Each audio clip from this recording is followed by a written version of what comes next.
Yes, hi, my name is Cameron Nutter, and I am currently the Vice President and Head of Global Banking Strategy for Diebold Nixdorf. And for those that don't know about DN, we're a 165-year-old company, multinational, operates in over 130 countries. And in fact, we just placed 2 ATMs in Antarctica, so we're actually on all 7 continents. And my role in transformation includes my focus as the strategy leader, thinking about what are we doing inorganically and organically, how are we approaching the future, and trying to blend the physical and digital elements of our portfolio as we try to meet our customers' needs moving forward. You know, it's a really interesting question. If I think about the role itself versus the teams that are usually involved in that type of work, I think that the role historically focused more on IT and technology. And now transformation leaders are actually being involved more in people and change management and thinking much more broadly across the entire company. I do think another change might be in the dynamics of the team itself, not just the leaders. You're finding a lot of organizations operating without people who have official transformation titles.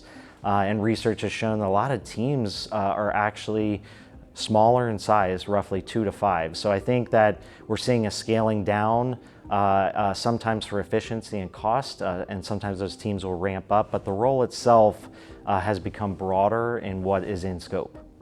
Automation anxiety, I would say, is very real, and it's being felt at what I would phrase a lot of different altitudes. What I mean by that is the CEO is feeling automation anxiety, pressure from competitors, the board, other leaders, and he's thinking about how can we move faster, be more efficient, improve our top and bottom line. There's likely, if he's public, a street component of that earnings treadmill that is really making them rethink how they need to invest and allocate into technology to stay up and be as fast as competitors. Now, as you go down that chain, I think that middle managers have been let go in very high numbers that we've seen in Silicon Valley especially. And at the lowest level, people have a fear of being replaced. Am I gonna have a job tomorrow, or am I gonna be replaced by agentic AI? So it's very real, it's being felt at multiple levels, and I think that's being felt across every company and every industry across the world. You know, that's a really interesting question. I would argue yes. The data from companies such as Gartner suggests that the number of transformation events per individual has actually increased. And we can combine this with knowing that a lot of the transformation teams that are in operation at companies are smaller in nature, maybe even 2 to 5 employees. So you combine the pace of the business that we're at today with the size of the teams that are driving it and the goal or impact that they want to deliver, usually being sizable. Because when we're talking about transformation, there's a tangibility. I believe that transformation from experience and through feedback usually has a materiality of 10% or more. And so if you think about the leaders who are tasked with that level of impact, with the resources available, both human and financial, certainly with automation anxiety and other things today, there's a lot on their plates and they're being asked to do too much.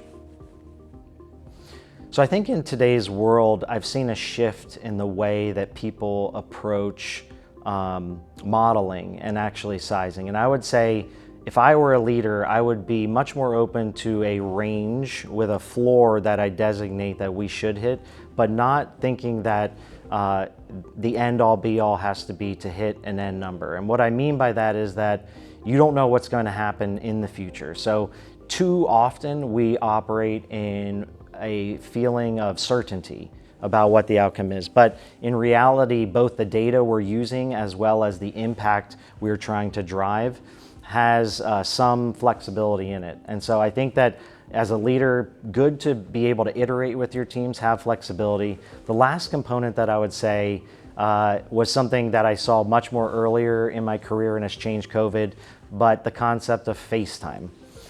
We operate in a highly diverse world where people are traveling everywhere, and we have employees and customers on every part of the globe. And so I think being able to accept that we are in a hybrid environment, that it's okay with people to log in remotely, and then where it matters most, invest in the face time.